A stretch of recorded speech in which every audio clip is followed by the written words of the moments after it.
Ottoman Empire. दोस्तों, आज हम एक ऐसे एम्पायर की बात करने जा रहे हैं जो वर्ल्ड हिस्ट्री के सबसे पावरफुल एम्पायर्स में से एक था। इसने मिडिल ईस्ट, ईस्टर्न यूरोप और नॉर्थ अफ्रीका के बड़े एरिया पर 600 साल से भी ज्यादा समय तक राज किया था। इस इस्लामिक रन सुपर पावर को ऑटोमन एम्पायर कहा जाता है। आज हम जानेंगे कि ऑटोमन एम्पायर का ओरिजिन कैसे होता है, कैसे ये एम्पायर राइज करता है, इसके कुछ कैरेक्टरिस्टिक फीचर्स की भी बात करेंगे और साथ ही कैसे इस माइटी एम्पायर का फाइनली डिक्लाइन होता है, उसको भी ब्रीफ में समझेंगे। आइए दोस्तों, सबसे पहले बात करते हैं ऐसी कंडीशंस की जिसकी वजह से ऑटोमन एम्पायर का राइज संभव हुआ था, यानी कि इसका बैकग्राउंड। Setting the stage. दोस्तों, 1300 एडी के अराउंड एक तरफ ईस्टर्न रोमन यानी कि बिजेंटाइन एम्पायर डिक्लाइन कर रहा था। यहां के मेजॉरिटी लोग क्रिश्चियनिटी को फॉलो करते थे और दूसरी तरफ रूम की टर्किश सेल्जुक किंगडम को मंगोल्स डिस्ट्रॉय कर चुके थे। रूम यानी कि एशिया माइनर या एनाटोलिया का रीजन, जिसे आज हम टर्की के नाम से जानते हैं। सेल्जुक एम्पायर के डिक्लाइन के बाद एनाटोलिया का रीजन बहुत ही छोटी छोटी टर्किश प्रिंसिपैलिटीज में डिवाइड हो गया था। टर्क्स मिलिटरिस्टिक लोग थे और दूसरे रीजन्स को इन्वेड करने की इनकी लंबी हिस्ट्री रही थी। अपने ग्रुप्स के प्रति ये लॉयल थे, लेकिन किसी सेंट्रल पावर द्वारा यूनाइटेड नहीं थे। इन्हीं में से एक स्ट्रॉन्ग लीडर इमर्ज होता है जो टर्क्स को यूनाइट करके एक नए टर्किश एम्पायर की एस्टैब्लिशमेंट करता है। एक ऐसा इमेंस एम्पायर जिसका विस्तार आगे चलकर 3 कॉन्टिनेंट्स तक होता है। तो आइए जानते हैं कौन था ये स्ट्रॉन्ग लीडर जिसने ऑटोमन एम्पायर की फाउंडेशन रखी। Origins of the Ottoman Empire. दोस्तों, एनाटोलिया के ज्यादातर टर्क्स खुद को गाजी यानी कि इस्लाम के वॉरियर्स मानते थे। ये लोग अमीर यानी चीफ कमांडर की लीडरशिप में मिलिट्री सोसाइटीज फॉर्म करते थे और strict Islamic code of conduct को फॉलो करते थे। लेट 13th सेंचुरी में बिजेंटाइन एम्पायर की फ्रंटियर टेरिटरीज को टर्किश गाजीज ने रेड करना शुरू कर दिया था। इनमें सबसे सक्सेसफुल गाजी का नाम था उस्मान। वेस्ट के लोग इन्हें ओथमान कहते थे और इनके फॉलोअर्स को ऑटोमन्स कहा जाने लगा।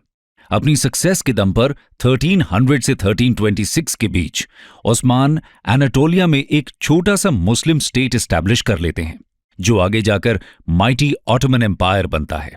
उनके सक्सेसर्स लैंड खरीदकर अमीर्स के साथ अलायंसेस फॉर्म करके और कुछ को कॉन्कर करके इस स्टेट का एक्सपेंशन करते हैं।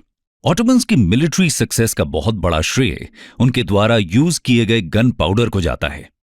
इन्होंने अपनी आर्मी में हॉर्सेस पर सवार आर्चर्स यानी कि तीरंदाज की जगह मस्कट कैरी करने वाले फुट सोल्जर्स को दे दी थी। इसके अलावा ऑटोमन्स अटैक के लिए कैनन्स का यूज करने वाले कुछ शुरुआती लोगों में से एक थे।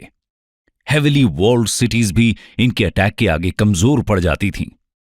ओस्मान के बेटे ओरहान या ओरखान वन दूसरे ऑटोमन लीडर थे। ये खुद को सुल्तान डिक्लेयर करते हैं। 1361 में ऑटोमन्स बिजेंटाइन एम्पायर की सेकेंड मोस्ट इंपॉर्टेंट सिटी एड्रियानोपोल को कैप्चर कर लेते हैं। इसका प्रेजेंट नेम एडीर्न है और ये मॉडर्न टर्की में लोकेटेड है। और इस तरह एनाटोलिया से एक नया टर्किश एम्पायर राइज करना शुरू करता है। Rise of the Ottoman Empire. दोस्तों, ओस्मान, ओरखान और फिर मुराद वन जैसे केपेबल लीडर्स के नेतृत्व में ऑटोमन एम्पायर तेजी से राइज करता जाता है। मुराद वन के बाद सुल्तान बनते हैं बायजिद वन। इनके रेन के समय एक ऐसी घटना होती है जिसकी वजह से एम्पायर का एक्सपेंशन कुछ समय के लिए इंटरप्ट हो जाता है। Timur the lame halts expansion. दोस्तों, 1400s में सेंट्रल एशिया के समरकंद का एक रिबेलियस वॉरियर और कॉन्करर ऑटोमन एम्पायर के एक्सपेंशन को हॉल्ट कर देता है। पैर में तीर लगने की वजह से परमानेंटली इंजर्ड हुए इस वॉरियर को तिमूर ए लंग या तिमूर द लेम कहा जाता था। यूरोपियंस इसे तेमलेन बोलते थे। ये वही तिमूर था जिसने 1398 में तुगलक डायनेस्टी के रूल के समय इंडिया को इन्वेड किया था।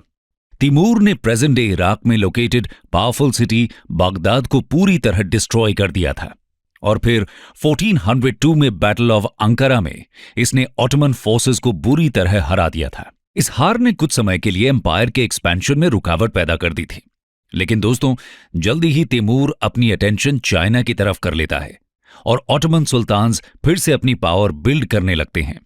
इसके बाद 1453 में ऑटोमन हिस्ट्री की सबसे बड़ी घटना होती है। Mahmad II conquers Constantinople. 1451 में जब महमद पावर में आते हैं, उस समय बिजेंटाइन एम्पायर की कैपिटल सिटी कॉन्स्टेंटिनोपल की पॉपुलेशन 10 लाख से श्रिंक होकर सिर्फ 50,000 की रह गई थी। कहने का मतलब यह है कि कॉन्स्टेंटिनोपल की पावर डिक्लाइन कर रही थी। अपनी वॉल्स के बाहर की किसी भी टेरिटरी पर इनका कंट्रोल नहीं रह गया था, लेकिन बॉस्फोरस स्ट्रेट पर इनका डोमिनेंस अभी भी बना हुआ था। बॉस्फोरस स्ट्रेट ब्लैक सी को सी ऑफ मार्मरा से कनेक्ट करती है और एशियन टर्की को यूरोपियन टर्की से भी जोड़ती है। इस वाटरवे को कंट्रोल करने का मतलब था कि ये ऑटोमन्स की एशियन और बाल्कन्स टेरिटरीज के बीच के ट्रैफिक को कभी भी चोक कर सकते थे। महमद II इस थ्रेट को हमेशा के लिए खत्म करना चाहते थे। 21 साल की एज में पावर में आने के कुछ समय बाद ही वो कॉन्स्टेंटिनोपल को जीतने का मन बना लेते हैं और 1453 में वो अपना अटैक लॉन्च करते हैं। महमद के टर्किश फोर्सेस शक्तिशाली कैनन्स के साथ सिटी वॉल्स पर फायर करना शुरू करते हैं। इनमें से एक 26 फुट की गन थी जो 1200 पाउंड के बोल्डर्स फायर कर रही थी। बॉस्फोरस स्ट्रेट और सी ऑफ मार्मरा के बीच गोल्डन हॉर्न के अक्रॉस एक चेन थी जो टर्किश फ्लीट को सिटी के हार्बर से बाहर रखे हुए थी। फिर एक रात महमद की आर्मी एक डेयरिंग टैक्टिक ट्राई करती है। ये बॉस्फोरस से ग्रीस्ड रनर्स पर होते हुए अपने 70 शिप्स को एक हिल के ऊपर ड्रैग करते हुए हार्बर तक पहुंच जाते हैं। अब महमद की आर्मी कॉन्स्टेंटिनोपल के 2 साइड से अटैक कर रही थी। 7 हफ्तों तक सिटी खुद को डिफेंड करती है, लेकिन फाइनली टर्क्स वॉल को ब्रेक कर लेते हैं और सिटी में एंटर कर जाते हैं। इस तरह हजारों साल के बिजेंटाइन एम्पायर का रूल फाइनली एंड हो जाता है। कॉन्स्टेंटिनोपल की जीत के बाद ही महमद II को महमद द कॉन्करर कहा जाने लगता है। एक बेहतरीन वॉरियर के साथ ही ये एक एबल रूलर भी प्रूव होते हैं। कॉन्स्टेंटिनोपल को ये नए सिटीजन्स के लिए ओपन कर देते हैं। ज्यूज, क्रिश्चियंस और मुस्लिम्स सभी यहां आकर बसने लगते हैं और ये लोग इस सिटी को रीबिल्ड करने में हेल्प करते हैं, जिसका नाम बदलकर इस्तांबुल कर दिया जाता है और उसे ऑटोमन एम्पायर की नई कैपिटल भी डिक्लेयर कर दिया जाता है। इस्तांबुल शहर जल्दी ही ट्रेड और कल्चर का एक डोमिनेंट इंटरनेशनल सेंटर बन जाता है। लेकिन कॉन्स्टेंटिनोपल को कैप्चर करने का इफेक्ट सिर्फ यहीं तक सीमित नहीं था। इसके कुछ लार्ज स्केल इंपैक्ट भी देखने को मिलते हैं। आइए समझते हैं फॉल ऑफ कॉन्स्टेंटिनोपल इंपैक्ट्स। दोस्तों, कॉन्स्टेंटिनोपल का फॉल यानी कि ईस्टर्न रोमन एम्पायर का एंड डोमिनो इफेक्ट को जन्म देता है। इससे यूरोप में एक तरह का पावर वैक्यूम क्रिएट हो जाता है, क्योंकि रोमन एम्पायर अपने समय का एक स्ट्रांग पावर था और क्रिश्चियनिटी का भी स्ट्रांग होल्ड हुआ करता था। इसकी जगह अब ऑटोमन एम्पायर ले लेता है, जो कि एक इस्लामिक एम्पायर था।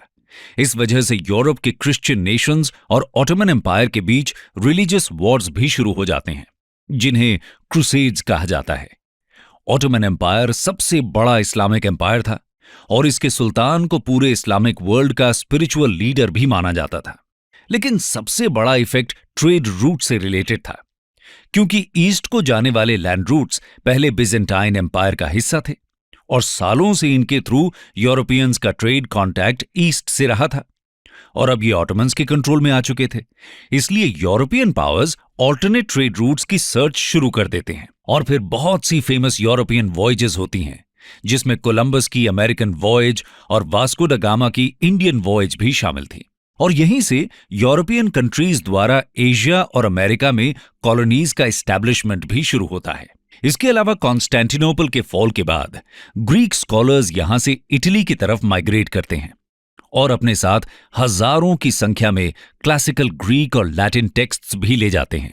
इन्हीं क्लासिकल टेक्स्ट्स की रिडिस्कवरी के बाद यूरोप में रेनेसांस की शुरुआत मानी जाती है। इस तरह कॉन्स्टेंटिनोपल के फॉल के रिपल इफेक्ट्स पूरे वर्ल्ड में देखने को मिलते हैं। एक तरह से इसे वर्ल्ड हिस्ट्री का टर्निंग पॉइंट भी कहा जा सकता है। बिजेंटाइन एम्पायर को जीतने के बाद ऑटोमन्स वेस्ट एशिया और अफ्रीकन टेरिटरीज में एक्सपेंशन शुरू करते हैं। लेकिन दोस्तों, ऑटोमन एम्पायर अभी भी अपने पीक साइज और ग्रैंड्योर तक नहीं पहुंचा था। उसके लिए हमें सुल्तान सुलेमान I की रेन की तरफ चलना पड़ेगा। Suleiman the lawgiver 1520 to 1566। Suleiman 1520 में सुल्तान बनते हैं और 46 ईयर्स तक राज करते हैं। उनकी प्रजा उनको सुलेमान द लॉ गिवर बोलती थी, लेकिन वेस्ट में उन्हें सुलेमान द मैग्निफिसेंट कहा जाता था। यह टाइटल उनके कोर्ट की भव्यता और कल्चरल अचीवमेंट्स के लिए उन्हें दिया गया था। सुलेमान एक सुपर्ब मिलिट्री लीडर थे। 1521 में इन्होंने इंपॉर्टेंट यूरोपियन सिटी बेलग्रेड को कैप्चर किया था। अगले साल टर्किश फोर्सेस मेडिटेरेनियन में रोड आइलैंड, जो आज ग्रीस का पार्ट है, उसको जीत लेते हैं और पूरे वेस्टर्न मेडिटेरेनियन पर इनका डोमिनेंस एस्टैब्लिश हो जाता है। अपनी स्ट्रॉन्ग नेवल पावर के दम पर ऑटोमन्स नॉर्थ अफ्रीका के कोस्ट पर लोकेटेड त्रिपोली, जो आज के समय में लीबिया की कैपिटल है, उसको भी कैप्चर कर लेते हैं। ये नॉर्थ अफ्रीकन कोस्ट लाइन पर लोगों को कॉन्कर करना जारी रखते हैं। ऑटोमन्स नॉर्थ अफ्रीका की सिर्फ कोस्टल सिटीज को ही ऑक्यूपाई करते हैं। हालांकि कॉन्टिनेंट के इंटीरियर में जाने वाली ट्रेड रूट्स पर जरूर अपना कंट्रोल बना लेते हैं। 1526 में सुलेमान सेंट्रल यूरोप में पैनिक क्रिएट करते हुए हंगरी और ऑस्ट्रिया की तरफ बढ़ते हैं। इनकी आर्मीज ऑस्ट्रिया की कैपिटल वियना के बाहर तक पहुंच जाती हैं। वियना को तो ये कैप्चर नहीं कर पाते, लेकिन हंगरी पर इनका कंट्रोल एस्टैब्लिश हो जाता है।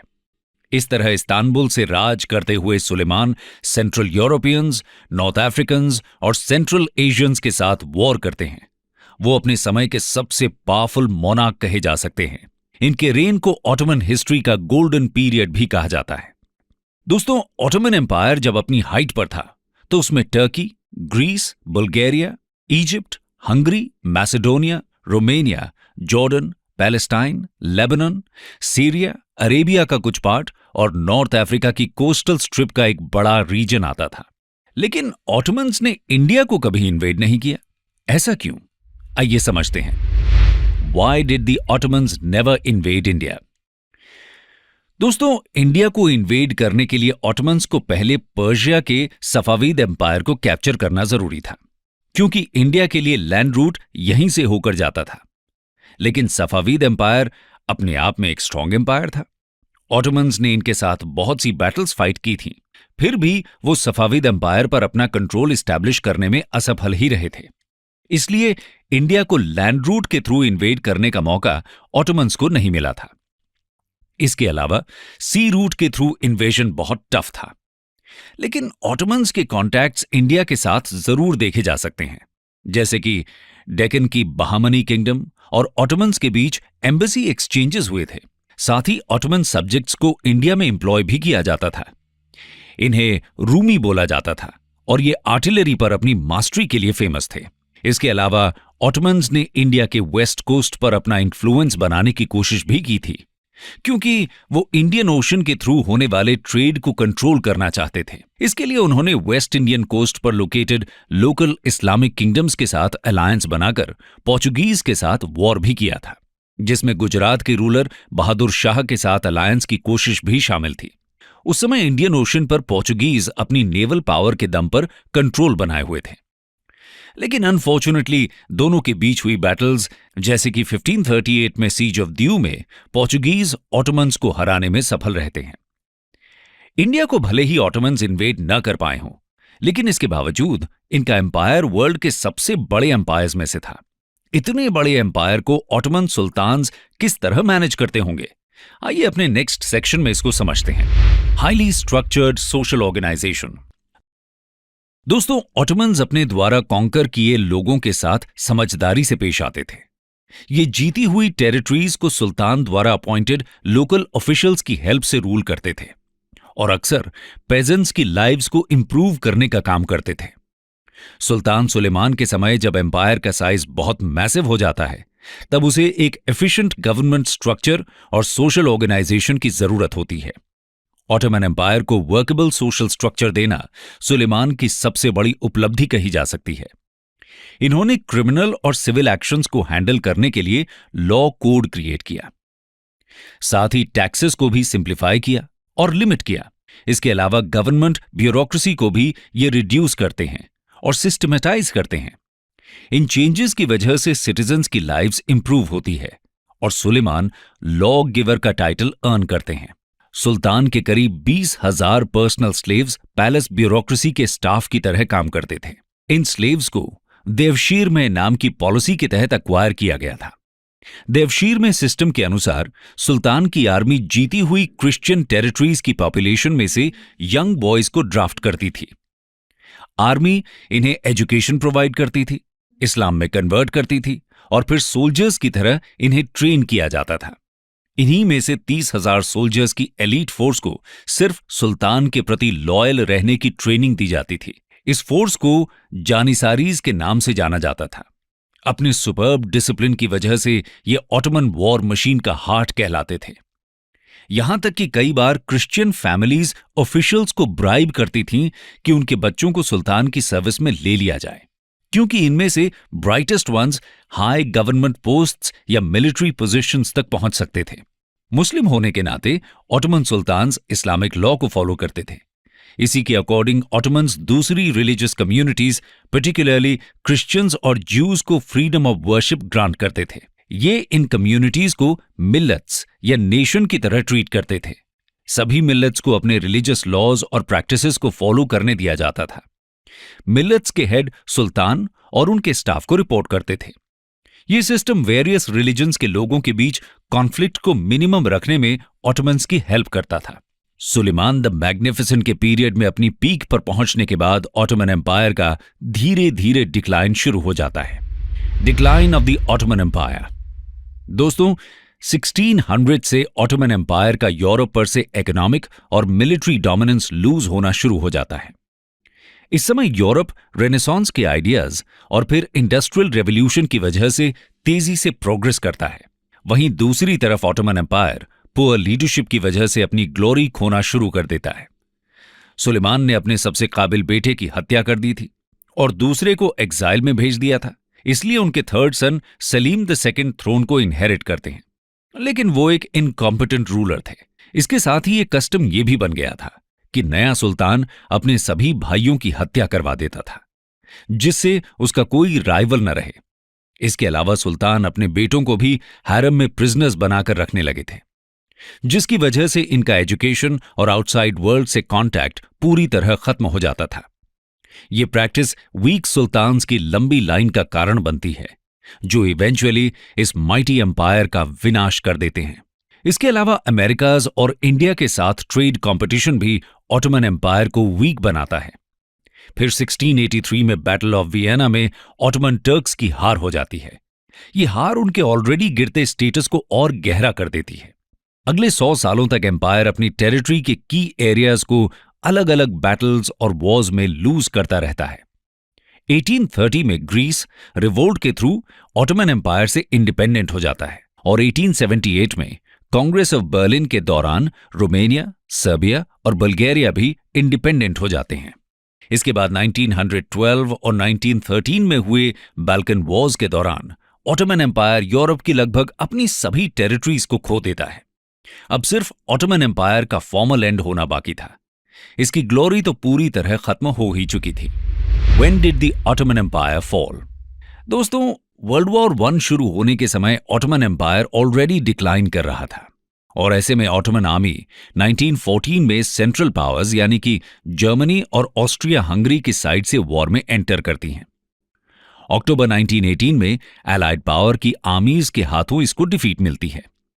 मूद्रोस के आर्मिस्टिस के बाद ज्यादातर ऑटोमन टेरिटरीज को ब्रिटेन, फ्रांस, ग्रीस और रशिया के बीच डिवाइड कर दिया जाता है।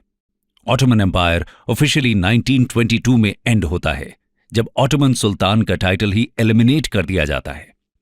29 अक्टूबर 1923 को मुस्तफा कमल अतातुर्क की लीडरशिप में टर्की को एक रिपब्लिक डिक्लेयर कर दिया जाता है। इसके बाद वो 1923 से लेकर 1938 तक टर्की के फर्स्ट प्रेसिडेंट रहते हैं और टर्की को तेजी से सेक्युलराइज्ड और वेस्टर्नाइज्ड बनाने के लिए बहुत से रिफॉर्म्स इंप्लीमेंट करते हैं। कंक्लूजन। दोस्तों, इस तरह 1300 में ओस्मान ने एनाटोलिया में एक टर्किश नेशन की स्थापना की, जो 1500s का एंड होने तक 3 कॉन्टिनेंट्स तक एक्सपैंड कर जाता है। हालांकि इतने मैसिव एम्पायर को संभालने के लिए स्ट्रॉन्ग लीडर्स की जरूरत थी और जब ऑटोमन सुल्तान्स वीक होने लगते हैं तो एम्पायर का डिक्लाइन भी नेचुरल था। 600 साल तक राज करने वाले ऑटोमन टर्क्स को अक्सर उनकी powerful military, ethnic diversity, artistic ventures, religious tolerance और आर्किटेक्चरल मार्वल्स के लिए याद किया जाता है। इस माइटी एम्पायर का इन्फ्लुएंस आज भी मॉडर्न टर्किश नेशन पर देखा जा सकता है। इसके अलावा फॉर्मर ऑटोमन टेरिटरीज में भी इसकी कल्चरल लेगेसी बनी हुई है।